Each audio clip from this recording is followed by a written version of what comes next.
로마서 6장 10절입니다. 그가 죽으심은 죄에 대하여 단번에 죽으시며 그가 살아계심은 하나님께 대하여 살아계심이니. 그러니까 예수님의 십자가의 죽으심은 모든 죄를 짊어지고 단번에 죽으신 죽음입니다. 모든 죄를 못 박아버린 죽음입니다. 그리고 그의 살아계심은 하나님께 대하여 살아계심입니다. 그래서 이와 같이 너희도 죄에 대하여는 죽은 자요. 그러니까 거듭난 우리는 죄에 대해서 죽은 자입니다. 세상에 대해서 죽은 자입니다. 육체로 죽은 자입니다. 우리 옛사람이 십자가에 못 박혀 장사 지낸 바 된 자입니다. 그러니까 옛사람으로서 돌아갈 수 없고 죄의 종으로 돌아갈 수 없다는 것입니다. 율법의 행위 속으로 들어갈 수 없다는 것입니다. 그래서 너희도 너희 자신의 죄에 대하여 죽은 자요 그리스도 예수 안에서 하나님께 대하여는 살아있는 자로 여길지어다. 그래서 이제 말씀하여 그러므로 너희는 죄가 너희 죽을 몸을 지배하지 못하게 하여 몸의 사욕에 순종하지 마라. 이 몸은 진흙으로 된 연약한 몸입니다. 예전에 죄가 살았던 몸이잖아요. 우리가 거듭날 때 이 몸도 성령에 의해서 거룩한 성전으로 이렇게 새롭게 된 피조물입니다. 그런데 죄는 여전히 이 연약한 육체 가운데서 기생하려 합니다. 여러분, 바이러스는 그 자체로는 생명이 없지만 숙주를 통해서 번성하잖아요. 그러니까 죄도 마찬가지입니다. 죽은 자와 같아요. 십자가에 못 박혀 죽었으므로 다 죽었다고 선언됐어요. 아무런 생명이 없어요. 그런데 이 인간의 육체 속에 들어올 때 무섭게 번성하는 것입니다. 생명력을 발휘하는 것입니다. 그 사람을 죽게 만드는 것입니다. 그러므로 이 죄가 너희 몸에 죽을 몸을 지배하지 못하게 하라. 바이러스가 우리의 몸을 지배하면 되겠습니까? 그래서 또한 너희 지체를 불의의 무기로 죄에게 내주지 말고 오직 너희 자신을 죽은 자 가운데서 다시 살아난 자 같이.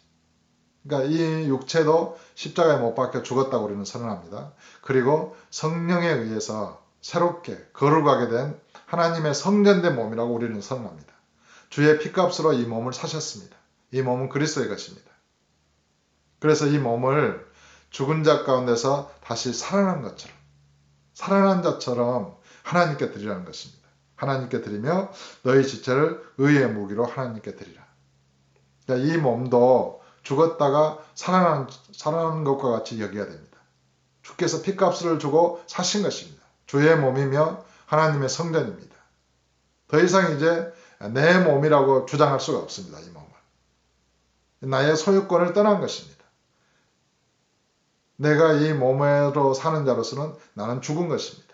그래서 내가 그리스도와 함께 십자가에 못 박혔나니 이제 사는 것은 내가 아니고 그리스도께서 사신 것이다. 그러니까 우리가 이 몸에서 성령과 함께 주님과 함께 살고 있는 것이고 주의 은혜로 살고 있는 것이고 믿음 안에서 살고 있는 것입니다. 그러므로 이 남은 육체의 인생은 내 인생이 아닙니다.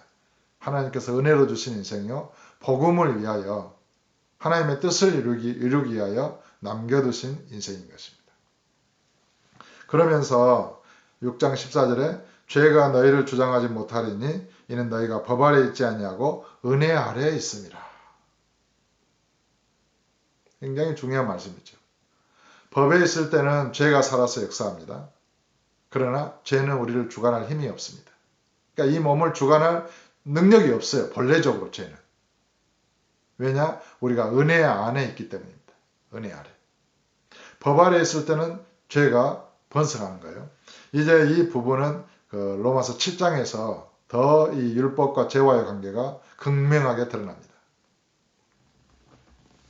그러면서 15절에 그런즉 어찌하리요 우리가 법 아래 있지 아니하고 은혜 아래 있으니 죄를 지으리요. 그러니까 법은 뭐뭘 하지 마라 이렇게 죄를 규정하잖아요. 이제 그런 규정 아래 우리가 있지 않으니까 우리가 마음대로 죄를 지어도 된단 말이냐. 그것을 다시 설명하고 있습니다. 은혜 아래에 있으니 죄를 지으리요. 그럴 수 없다. 거듭난 자의 본질, 은혜 안에 있는 세계의 어떤 그런 상황을 지금 말씀하는 것입니다. 그러면서 너희 자신을 종으로 내주어 누구에게 순종하든지 그 순종함을 받는 자의 종이 되는 줄 너희가 알지 못하느냐. 그러니까 은혜의 법은 상당히 그 호소하는 것이 달라요. 율법은 이렇게 하지 말라, 저렇게 하지 말라, 죄를 짓지 말라 이렇게 강력하게 말씀하잖아요. 그런데 이 은혜의 세계에서는 너 그거 하면 안 돼. 이런 식으로 죄를 규정하는 것이 아니라 네가 누구냐? 네가 그리스도를 믿는 자냐? 거듭난 자냐? 네가 하나님의 아들이냐? 네가 죄의 종이냐? 아니면 하나님의 종이, 의의 종이냐? 이거를 본질적인 것을 묻는다는 것입니다. 그래서 우리가 죄를 안 짓는 것도 단지 율법에서 죄를 짓지 말라 그것 때문에 어떤 그런 차원에서 죄를 안 짓는 게 아닙니다. 은혜 아래 거듭난 우리는 우리의 본질이 예수님의 성품과 인격으로 주의 말씀의 시로 하나님의 성령으로 되어졌기 때문에 죄를 지을 수가 없는 것입니다. 그래서 요한 1서에서는 하나님께로부터 난 자마다 죄를 짓지 아니하나니 하나님의 씨가 그의 속에 거하며 저도 범죄치 못하는 것은 하나님께로부터 났습니다. 이 거듭남의 본질입니다. 그러니까 진실로 예수를 믿는 사람은 너 죄를 지어라 그래도 죄가 싫은 것입니다. 그래서 이렇게 기록되죠. 혹은 죄의 종으로 사망에 이르고 혹은 순종의 종으로 의에 이르느니라. 우리가 예수 그리스도의 십자가의 죽음과 부활을 믿어서 그 죄의 종으로 비참하게 살다가 이제 의의 종이 되어서 영생을 얻어서 하나님 나라의 유업을 약속을 이렇게 얻었고 기다리는 자가 됐는데 왜 우리가 죄의 종으로 살다가 다시 사망을 위하여 열매를 맺고 사망에 갇힌 자가 된단 말입니까? 그처럼 어리석고 무지한 자가 어디 있겠습니까? 이거를 정말 예수를 믿은 자는 죄의 유혹이나 어떤 세상의 것에 끌려갈 수가 없는 것이죠. 죄의 종으로 산다는 것이 너무너무 어리석기 때문이죠. 사망의 열매를 맺는 것 외에는 소망이 없잖아요. 그러면서 하나님께 감사하리로다. 너희가 본래 죄의 종이더니 너희에게 전하여 준 바 교훈해 보낼 마음으로 순종하여 죄로부터 해방되어 의에게 종이 되었느니라. 우리가 어떻게 죄에게서 해방됐습니까? 예수의 십자가의 죽음으로. 죄의 삭은 사망입니다. 죽지 않고서는 죄로부터 벗어날 수 없습니다. 근데 예수님께서 내 대신 죽으심으로 그 모든 죄를 그의 피로 사하시고 나를 부활하신 예수님과 함께 연합해서 함께 살리신 것입니다. 그래서 그렇게 우리는 죄에게 대해서 해방이 됐습니다. 근데 다시 죄의 종으로 살 수 있겠습니까? 불가능한 것이죠. 마음에서 예수 그리스도를 진실로 믿어버린 사람은 이전의 옛 생활로 죄인의 그런 노예로 율법의 세계 행위 속으로 들어가는 것이 불가능한 것입니다. 그래서 배교가 무서운 것이고 다시금 율법의 행위 속으로 이렇게 육체로 죄의 몸으로 들어가는 것이 정말로 무서운 일이 되는 것이죠. 그러면서 22절에 이렇게 말합니다. 그러나 이제는 너희가 죄로부터 해방되고 하나님께 종이 되어 거룩함에 이르는 열매를 맺었으니 그 마지막은 영생이라. 죄의 삭은 사망이요 하나님의 은사는 그리스도 예수 우리 주 안에 있는 영생이니라. 죄의 삭을 지불했습니다. 예수님께서. 우리는 죄로부터 해방됐습니다. 우리는 그리스도 예수 안에 있는 생명의 그런 성령을 받았고 우리는 그 열매를 지금 이렇게 맺고 있습니다. 그 마지막이 영생입니다.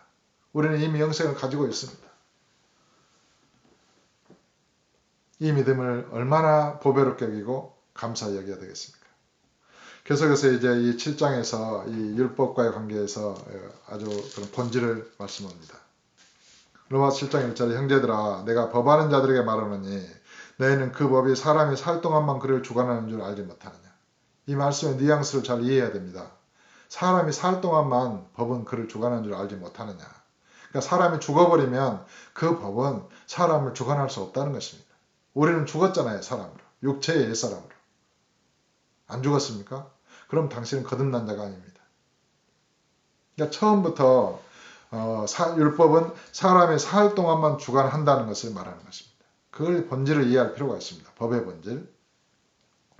남편 있는 여인이 그 남편 생전에는 법으로 그에게 매인받으나 만일 그 남편이 죽으면 남편의 법에서 벗어나느니라. 그렇죠. 남편이 죽었는데 남편의 법이 무슨 소용입니까? 3절에 그러므로 만일 그 남편 생전에 다른 남자에게 가면 음녀라. 그러나 만일 남편이 죽으면 그 법에서 자유롭게 되나니 다른 남자에게 갈지라도 음녀가 되지 아니하느니라. 그러니까 남편이 살아있으면 다른 남자에게 갈 수 없어요. 재혼할 수 없어요. 그러나 남편이 죽었으면 그 법에서 자유롭게 됐기 때문에 다른 남자에게 재혼해서 가도 불법이 아니에요. 음녀가 되지 않는다는 것입니다. 왜 이런 얘기를 로마서에서 하고 있을까요? 4절에 그러므로 이거 결론입니다. 내 형제들아 너희도 그리스도의 몸으로 말미암아 율법에 대하여 죽임을 당하였으니. 이제 점점 보편적인 하나님의 심판의 법과 예수 그리스도를 구주로 믿음으로 화목제물로 된 그리스도를 믿음으로 하나님의 의를 얻고 하나님의 의를 알고 또 원수되었던 우리를 사랑하신 하나님의 사랑을 알고 또 우리가 그리스도의 그런 아담의 범죄로 많은 사람이 죄인이 되었지만 그리스도에 의해 한 순종으로 우리가 의에 이르렀고 생명을 얻게 되었고 이제는 우리의 옛사람이 예수와 함께 십자가에 이렇게 못 박혔는데 우리는 죄의 종으로서 죄에 대해서 죽었고 그리스도 예수 안에서 하나님께 대해서 이렇게 산 자로 여기라. 그러면서 그 본질로 그 가장 깊은 중심으로 지금 진입하고 있는 것입니다. 너희도 그리스도의 몸으로 말미암아 율법에 대해서 죽임을 당한 것이다. 그러니까 율법과 복음에서의 가장 핵심이 지금 여기에 들어있는 것입니다. 저와 여러분은 그리스도의 몸으로 말미암아 곧 십자가의 죽으심으로 말미암아 율법에 대하여 죽임을 당한 것입니다. 왜요? 왜 그걸 믿어야 됩니까? 이거는 이제 이의의 접속사죠. 왜냐하면 그런 뜻입니다. 이는 다른 그러니까 율법이 아닌 다른 사람을 말하는 것이죠. 다른 그러니까 율법을 전 남편으로 이렇게 그런 지칭하고 있는 것입니다. 다른 곧 이 죽은 자 가운데서 살아나신 이에게 가서 죽은 자 가운데서 살아나신 이가 누굽니까? 예수 그리스도입니다. 그러니까 율법은 한 남편이고 예수 그리스도는 새로운 한 신랑입니다. 그러니까 이 율법이 살아있을 때에는 그 율법의 법에 매였기 때문에 다른 남자에게 가면 음녀가 돼요. 그런데 그러므로 너희도 그리스도의 몸으로 말미암아 율법에 대해서 죽임을 당했기 때문에 율법과의 관계가 끊어졌다는 것입니다. 그래서 자유롭게 되어서 이제는 예수 그리스도에게로 가는 것이 합당하다. 이걸 일컬어서 율법에 대해서 우리가 죽은 거지 율법은 안 죽은 것이다. 이렇게 이제 주장을 하잖아요. 사실은 이 죽음이 묘한 거예요. 예수의 죽음으로 내가 죽어버리잖아요. 그러면은 나는 율법에 대해서 죽었잖아요. 그건 확실하잖아요. 근데 나에 대하여 율법도 죽은 자가 되어버리는 것입니다. 그 원리가 동일하게 세상이 나에 대하여 십자가에 못 박히고 나도 또한 세상을 대하여 그러하니라. 그러니까 십자가의 죽음은 나도 죽였지만은 사실은 거듭난 나에게 있어서 율법도 죽여버린 거예요. 그것을 이제 에베소서나 골로새서, 히브리서에서 율법을 십자가에 못 박았다. 무익함으로 율법은 연약해서 무익함으로 패했다. 이렇게 이제 기록하고 있는 것입니다. 그래서 우리가 죽은 자 가운데서 살아나신 이에게 가서 율법으로 대해서 죽임을 당했잖아요. 이거를 확실하게 믿어야 됩니다. 그래야 부활하신 예수님에게 갈 수 있습니다. 그걸 믿을 수 있습니다. 그래서 이에게 가서 우리가 하나님을 위하여 열매를 맺게 하라 함이라. 그러니까 만약에 우리가 하나님을 위하여 열매를 맺으려면 반드시 율법에 대해서 죽임을 당했다는 것을 믿어야 합니다. 그러니까 우리의 의식 속에서 생각 속에서 십계명을 지켜야 한다. 그건 도덕법이니까 이런 생각을 하고 있잖아요. 그러면은 그 고리를 율법에 딱 그은 것입니다. 거기에 걸린 것입니다. 여러분 물고기가 낚시에 낚시에 걸리면 어떻게 됩니까? 탁 걸려서 빠지지 않잖아요. 죽기 전에는 나오지 못해요. 무서운 것이죠. 탁 거는 거예요. 그래서 목에 걸린 거예요. 그래서 율법이 끄는 대로 끌려가는 거예요. 아무리 자유로우려고 해도 발버둥 쳐도 할 수 없어요. 그래서 너희도 그리스도의 몸으로 말미암아 율법에서 죽임을 당하였으니 이 말씀을 절대적으로 믿어야 하는 것입니다. 그러니까 믿으면 율법과의 관계가 죽음으로 끊어졌다는 것을 알게 되고 율법이 십자가에서 어떻게 완성되고 폐지됐는지를 이해할 수 있게 됩니다. 그리고 왜 그래야 하는지를 이해하게 됩니다. 그래서 7장 5절에 우리가 육신에 있을 때는 율법으로 말미암는 죄의 정욕이, 그러니까 우리가 육신에 있었을 때, 이거는 거듭나지 않았을 때, 예수를 믿지 않았을 때를 말합니다. 육신에 있을 때에는 율법으로 말미암는 죄의 정욕이 우리 지체 중에 역사하여 우리로 사망을 위하여 열매를 맺게 하였더니 이제는 우리가 얽매였던 것에 대하여 죽었으므로 율법에서 벗어났으니 완전히 율법에서 벗어난 것입니다. 십계명으로부터 완전하게 벗어난 것입니다. 하나님을 사랑하고 내 이웃을 내 몸처럼 사랑하라. 이런 계명의 율법에서 완전하게 벗어난 것입니다. 그러면 우상숭배를 해도 된단 말입니까? 그러면 하나님을 사랑 안 해도 된단 말입니까? 그럼 거짓말 해도 된단 말입니까? 그러면 우리가 죄를 지어도 된단 말이냐. 은혜 아래에 있으니까. 그 본질로 돌아가는 것이죠. 우리는 죄의 종이 아니기 때문에 죄를 지을 수 없다는 것입니다. 우리는 예수 그리스도와 하나로 함께 살아있지 않습니까? 하나님의 아들이지 않습니까? 하나님 아버지를 공경하는 자지 않습니까? 그리스도의 의의 성품, 순종의 성품으로 우리가 이루어졌지 않습니까? 그리스도의 DNA를 우리가 가졌지 않습니까? 주의 말씀을 우리가 거듭나지 않습니까? 그러니까 이제 그런 논쟁은 어리석은 것이죠. 이제는 우리가 얽매였던 것에 대하여 죽었으므로 율법에서 벗어났으니 이러므로 우리가 영의 새로운 것으로 섬길 것이요 율법 조문에 묵은 것으로 아니할지니라. 이제는 율법의 규정에 따라서 우리가 하나님을 섬기는 것이 아닙니다. 이제는 새로운 마음, 새로운 성품, 새로운 믿음의 법, 성령을 따라서 성령의 법으로 하나님을 섬기는 것입니다.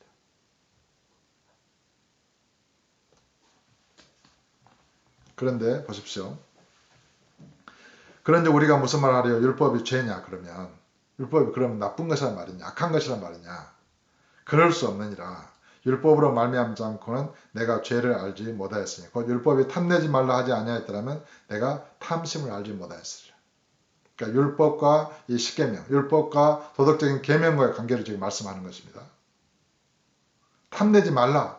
이런 율법이 없었다면 사도 바울은 탐심을 알지 못했을 거라는 것입니다. 그러면서 그러나 죄가 기회를 타서 계명으로 말미암아 내 속에서 온갖 탐심을 이루었나니 이것이 죄와 율법의 본질입니다. 죄는 계명을 통하여 역사하는 것입니다. 죄가 기회를 타서 계명으로 말미암아 내 속에서 온갖 탐심을 이루었다. 계명을 통하여 죄가 우리에게 침투했고 그 계명으로 말미암아 우리 속에 탐심을 이룬 것입니다. 이것이 죄의 본질이고 율법의 본질이에요. 그래서 율법은 죄를 증가시키기 위해서 주어진 것입니다. 그리고 그 죄가 많은 것에 은혜가 넘치도록 한 것이죠. 하나님의 정말 신비로운 그 지혜로우신 역사이십니다. 아무도 그 입으로 자랑하지 못하도록 자기가 의인이라고 스스로 자기 의를 주장할 수 없도록 그 죄인임을 드러내시고자 하신 것입니다. 깨닫게 하시고자 하신 것입니다. 그래서 이렇게 말하죠. 그러나 죄가 기회를 타서 계명으로 말미암아 내 속에서 온갖 탐심을 이뤘나니 이는 율법이 없으면 죄가 죽은 것입니다. 법이 없으면 죄는 있기는 있는데 죽어 있는 거예요. 그러니까 바이러스가 이게 존재하기는 하는데 아무런 활동력이 없는 거예요. 그런데 그 바이러스가 사람에게 숙주에게 딱 들어오면은 활동하기 시작하는 거예요.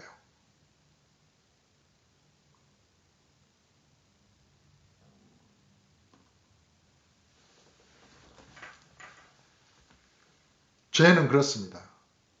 율법이 없으면 죽은 거예요. 근데 율법이 주어지니까 죄가 탁 살아나는 거예요.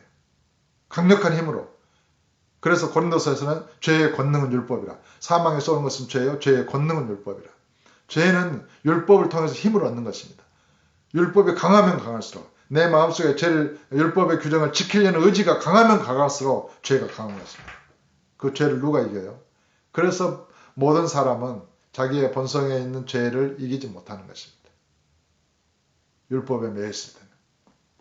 그것을 사도 바울이 7장 후반부에 처절하게 고백하잖아요. 계속해서 보겠습니다. 전에 7장 전에 율법을 깨닫지 못했을 때는 내가 살았더니, 그러니까 사도 바울이 예전에 율법을 자기가 안다고 생각을 했어요. 율법의 대학자였잖아요. 유대인으로서 율법 안에서 태어나고 율법을 따라 살리를 받았고 베냐민이고 히브리 집하고 율법에 우러는 흠이 없는 자에서 자기가 의인이라고 생각을 했어요. 그래서 이단에 예수 믿는 사람들 나사렛 땅을 잡아 죽이는 데 앞장섰어요. 그런데 진정한 법을 만난 거예요. 법을 깨달은 거예요. 그래서 전에 율법을 깨닫지 못했을 때는 내가 살았더니 계명의 이름에 죄는 살아나고 나는 죽었도다. 이제 법을 안 거예요. 그 법 앞에서 내가 죽을 죄인인 것을 깨달은 거예요. 법은 사람을 죽이는 것입니다.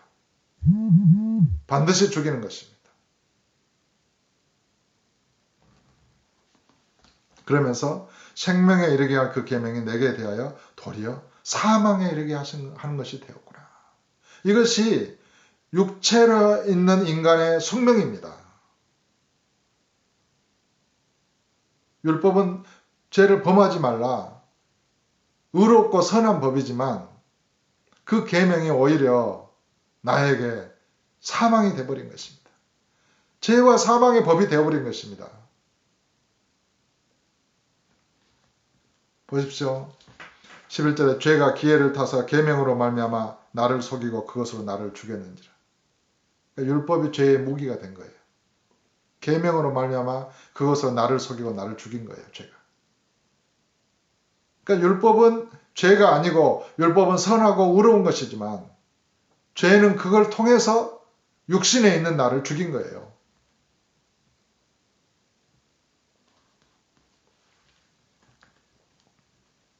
이로 보건대 율법은 거룩하고 계명도 거룩하고 의로우며 선하도다. 이것은 절대적인 진리죠. 그런즉 선한 것이 내게 사망이 되었느냐? 그럴 수 없느니라. 오직 죄가 죄로 드러나기 위하여 선한 그것으로 말미암아 나를 죽게 만들었으니 이는 계명으로 말미암아 죄로 심히 죄되게 하려 함이니라. 율법은 선한 거예요. 근데 선한 그것으로 말미암아 내가 내 안에 있는 죄를 심히 죄되게 하고 나를 죽게 만들었다는 거예요. 그래서 14절에 이제 결정적인 구절이죠. 우리가 율법은 신령한 줄 알거니와 나는 육신에 속하여 죄 아래 팔렸더라. 이거는 사도 바울이 지금 영 안에 있는 자로서 거듭난 자로서의 현재의 실상을 말한 것이 아니라 육신에 속했을 당시, 육신에 속하여 죄 아래 팔린 그 당시로 지금 계시 속으로 들어간 것입니다. 이 로마서를 쓰면서. 그러니까 로마서를 쓰고 있는 사도 바울은 지금 육신에 속한 자가 아니에요. 그런데 법아는 자들에게 율법과 죄의 관계를 설명하면서 지금 이 로마서 7장을 쓰면서 지금 그 인간의 실상을 지금 보여주는 거예요. 그래서 우리가 율법은 신령한 줄 알지만은 나는 육신에 속하여 죄 아래 팔렸도다. 예전에 그랬다는 거예요. 예전에. 그리고 그 이후에 15절부터 이루어지는 이런 말씀은 마치 그것이 현재 상황인 것처럼 현재의 동사들로 나옵니다. 그러니까 그것을 오해하면 안 됩니다. 모든 예수 믿는 거듭난 자들이 다 육신에 속한 자로서 죄 아래 팔리는 그런 상황 속에 있다. 이렇게 보면 안 돼요. 그러니까 7장 15절에 끝나고 14절로 끝나고 15절 이하는 그 상황을 현재적인 그런 동사를 써서 계시 속에서 설명하고 있고 8장에서 이어진다고 보면 됩니다. 8장에서. 로마서 8장이 현재 우리 그리스도인들의 실상이에요. 사도 바울의 실상을 말하는 거예요. 그것을 잘 이해할 수 있기를 바랍니다.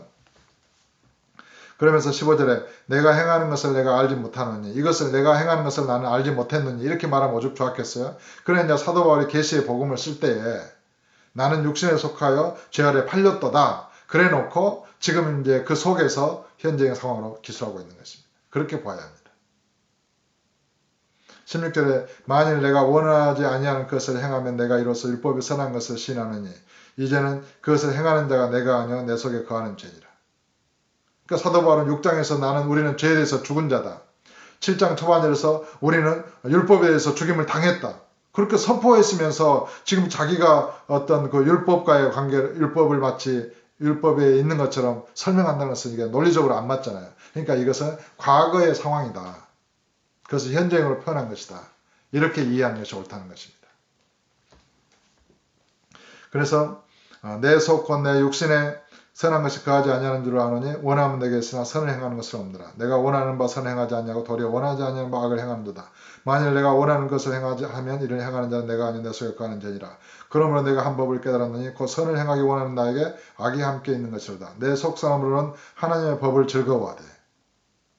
우린 근데 사도 바울은 율법에 대해서 죽임을 당했다고 그랬잖아요. 근데 어떻게 마음에서 하나님의 법을 즐거워해요? 이건 과거의 상황이라는 것입니다. 내 지체 속에서 한 다른 법이 내 마음의 법과 싸워 내 지체 속에 있는 죄의 법으로 나를 사로잡는 것을 보는도다. 오호라 나는 공고한 사람이로다. 이 사망의 몸에서 누가 나를 건져내랴. 그러면서 우리 주 예수 그리스도로 말미암아 하나님께 감사하려다. 그런즉 내 자신이 마음으로는 하나님의 법을 육신으로는 죄의 법을 섬기노라. 그것은 마음으로는 하나님의 법에 매여 있고 또 육신으로는 죄의 법에 매여 있다. 이렇게 이제 번역을 한다면 더 쉽겠습니다. 이제 그런 상황이 있는 거예요. 모든 인류가. 법에 매인 사람, 육체에 있는 사람, 육신에 속한 사람. 그러니까 육신에 속한 사람은 마음으로는 하나님의 법에 매여 있어요. 그러나 육체는 죄의 법에 매여 있다는 거예요. 노예로 되어 있어요. 그러니까 아무리 발버둥 쳐도 이 사망의 몸에서 마음에서 아무리 하나님의 법을 즐거워하고 원해도 그걸 죄의 법으로부터 탈출할 수가 없어요. 그러니까 오라 공고한 자로다. 누가 이 사망 몸에서 나를 건져내려. 이 탄식이 율법에 갇힌 자들의 탄식인 것입니다. 율법의 매인 자들의 탄식, 죄의 매인 자들의 탄식인 것입니다. 그런데 8장에서 이제 승리를 선언하죠. 그러므로 이제 예수 안에 있는 자에게는 결코 정죄함이 없나니 그리스도 예수 안에 있는 생명의 승리의 법이 죄와 사망의 법에서 너를 해방했습니다. 그러니까 예수 그리스도를 딱 믿으면 완전하게 이 죄와 사망의 법부터 자유를 얻게 됩니다. 율법이 이제 나옵니다. 3절에 율법이 육신으로 말미암아 연약하여 할 수 없는 그것을. 그러니까 육신에 속했을 때 율법은 연약하여 할 수 없었어요. 죄를 제거할 수 없었고 죄를 짓지 못하게 할 수 없었어요. 죄를 짓지 말라 명령했지만 오히려 죄를 번성하게 했고 우리를 죄인 되게 했고 우리를 심판받게 했고 우리를 저주받게 했어요. 우리를 감옥에 가두었어요. 그러니까 율법은 아무것도 우리에게 할 수 있는 게 없어요. 육신으로 말미암아 연약하여 할 수 없는 그것을 하나님은 하시나니 하나님이 하셨다는 거예요. 율법이 한 게 아니고 곧 죄로 말미암아 자기 아들을 죄 있는 육신의 모양으로 보내요. 육신의 죄를 정하사 육신의 죄를 정죄하사. 그러니까 그리스도 예수의 그 육신 그 육체의 죄를 정죄하셨습니다. 그리고 십자가에 못 박아 버리셨어요. 죄를 심판하셨어요. 그래서 우리는 육신을 따르지 않고 그 영을 따라 행하는 우리에게 이제 우리는 육신을 따르지 않잖아요. 육신의 법을 따르지 않잖아요. 이제는 성령을 따라 행합니다. 성령을 따라 행하는 우리에게 율법의 요구가 이루어지게 하십니다. 그러니까 예수 그리스도를 믿는 자에게 율법의 모든 요구는 이루어지도록 하기 위해서 하나님께서 예수님의 육체의 죄를 정죄하신 것입니다. 죄를 심판하신 것입니다. 근데 이것을 오해해가지고 어떤 사람들은 예수를 믿고 거듭난 자들은 이제 봐라 율법의 요구가 이루어지게 하려 하심이라고 기록되지 않았느냐. 그래서 율법을 지켜야 된다. 율법의 요구를 우리가 이루어야 된다. 그렇게 또 어리석게 해석을 하더라고요. 어떻게든 이제 율법에서 벗어나지 않으려고 발버둥 치는 사람들을 봤습니다. 참 어리석은 것입니다. 그 말은 그것이 아니라 십자가의 죽으심으로 율법 요구가 이루어지게 하셨다는 것입니다. 우리가 영을 따라 행하도록 하는 우리에게. 그런데 오전에는 이제 갑자기 율법과 복음의 문제를 완전히 초월해서 다른 차원으로 갑자기 넘어갑니다. 이게 참 신비롭습니다. 육신을 따르는 자는 육신의 일을, 영을 따르는 자는 영의 일을 생각하느니. 갑자기 육신과 영이 나와요. 율법과 그런 복음을 갑자기 말하다가. 그러면서 육신의 생각은 사망이요. 영의 생각은 생명과 평안이니라. 그럼 또 육신의 생각은 하나님과 원수가 되나니. 이는 하나님의 법에 굴복하지 아니할 뿐 아니라 할 수도 없습니다. 육신에 있는 자들은 하나님을 기쁘시게 할 수 없느니라. 육신과 영의 문제로 이것이 가장 중요한 핵심이라는 것을 증거하는 것입니다.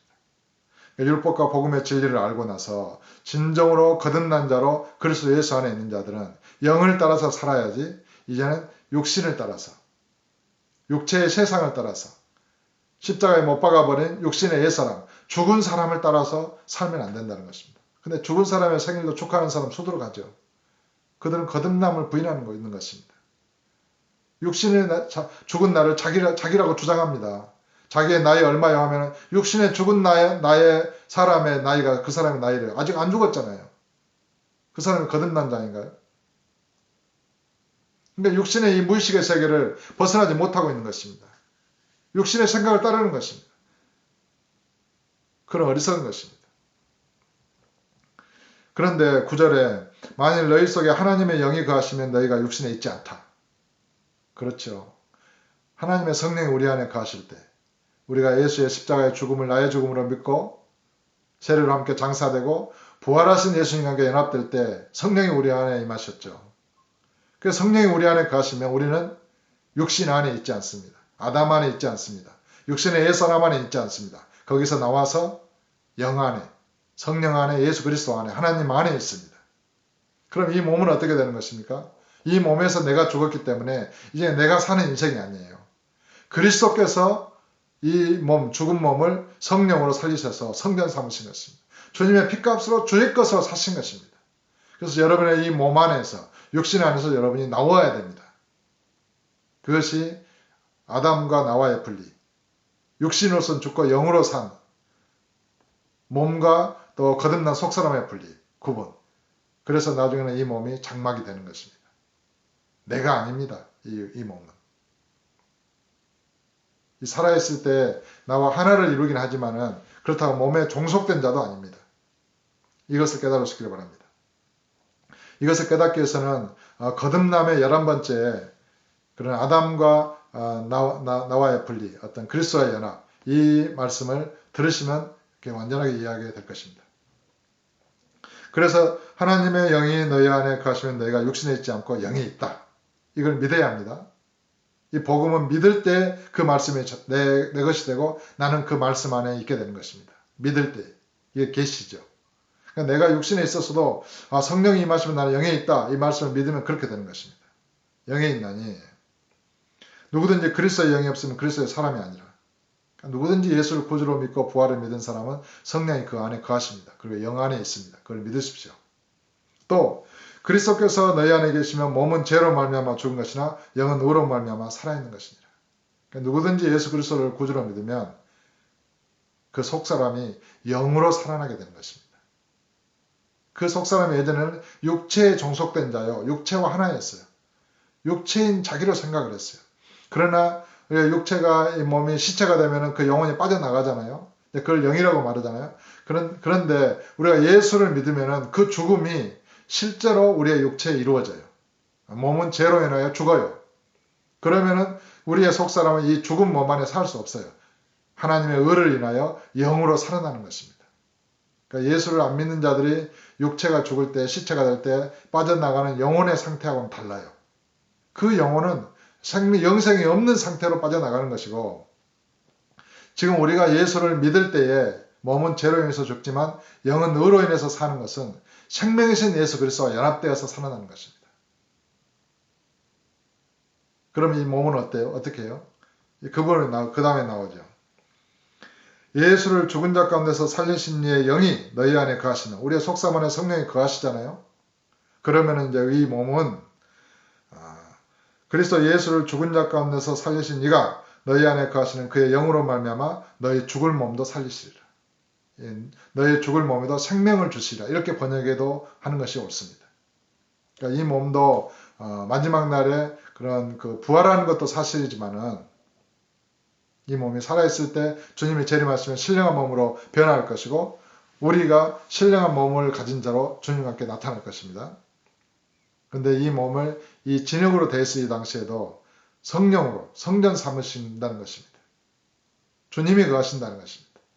성령으로 이 죽은 몸을 살리신다는 것입니다. 그래서 이 몸을 죽은 자 가운데서 다시 산 자같이 하나님께 드리며 누구든지 그리스도 예수 안에 있으면 새로운 피조물이라 옛 것은 지나갔으니 보라 새 것이 되었도다. 완전히 새로운 몸입니다. 거룩한 성전된 몸입니다. 여러분의 육체의 무의식까지도 새로워진 것입니다. 그걸 믿어야 합니다. 그래서 성령 안에서 걷고 말하고 범죄치 않을 수가 있는 것입니다. 그의 영으로 말미암아 너희 죽을 몸도 살리시다. 그래서 우리는 겉사람이든지 이 몸이든지 속사람이든지 성령에 의하여 살고 성령으로 살고 있고 성령을 떠나서는 아무것도 할 수 없고 그리스도를 떠나서는 아무것도 할 수 없는 자가 된 것입니다. 성령이 우리의 생명이 되었고 그리스도께서 우리의 생명이 됐습니다. 이 몸은 주의 몸이 되었고 주의 성전 되었고 속사람은 주와 합하여 우리가 한 영입니다. 이 몸도 성령 안에서 주님과 하나입니다. 그러니까 주님의 생각을 생각하고 주님의 말씀을 말하는 것입니다. 누구든지 말을 하려거든 하나님의 말씀을 하는 것 같이 하라. 이렇게 기록됐지 않습니까? 그래서 이제 12절에 그러므로 형제들아 우리가 빚진 자로 돼 육신에게 져서 육신대로 살 것이 아니니라. 이 아담의 육체에 우리는 빚을 졌습니다. 육체 안에서 말씀의 씨로 심겨졌다가 육체를 따라서 성장했고 또 자랐잖아요. 빚을 졌잖아요. 그러나 육체를 따라서면 안 됩니다. 이제 이 몸을 하나님께 온전히 드리고 의의 병기로 그래서 몸의 행실 이것은 죄악된 몸의 행실을 말하는 것입니다. 그걸 죽었다고 선언하고 벗어버려야 합니다. 육신대로 살면 반드시 죽을 것이로되 영으로서 몸의 행실을 죽이면 살리라. 우리는 성령을 따라서 살고 성령 안에서 영 안에 있는 자로서 이 몸에 성령의 지배를 받도록 몸의 행실을 죄악의 행실을 죽이고 성령에 충만하도록 기도해서 완전하게 이 몸이 그리스도의 몸이 되고 성전이 되고 그래서 말이나 일이나 다 예수 이름으로 행할 수 있게 되면 우리는 장성한 자의 분량에 이르는 것입니다. 그래서 하나님의 영으로 인도함을 받는 자들이 곧 하나님의 아들이다. 그리고 우리는 유업을 상속받을 자다. 이렇게 말씀하는 것입니다. 사랑하는 형제 여러분, 동역자 여러분. 로마서와 갈라디아를 통해서 사도 바울은 이렇게 세세하게 율법과 복음에 대해서 말씀하고 마지막에는 육신과 영의 문제, 육과 영의 문제를 다루면서 우리가 육체를 따르는 것은 썩을 것을 따르는 것이고 사망을 죽는 것이고 육신을 따르면 반드시 죽으리라. 그러나 영으로서 몸의 행실을 죽이라. 육신의 행실을 죽이라는 것입니다. 죄악된 행실을. 그래서 온전히 이 몸을 살아계신 하나님께 드리고 죄가 이 죽은 몸을 지배하지 못하게 하고 죄가 너희를 주관하지 못할 것이다. 너희가 은혜 아래 있기 때문에 은혜가 왕인 세계 속에서 하나님의 성령의 열매를 맺고 성령을 능력으로 권능으로 말미암아 자유케 하신 그 성령의 법이 뭔지를 이해할 수 있기를 깨달을 수 있기를 바랍니다. 다음 시간에는 성령의 법에 대해서 우리를 죄와 사망의 법에서 자유케 하신 그리스도 예수 안에 있는 생명의 성령의 법에 대해서 더 깊이 살펴보겠습니다. 감사합니다.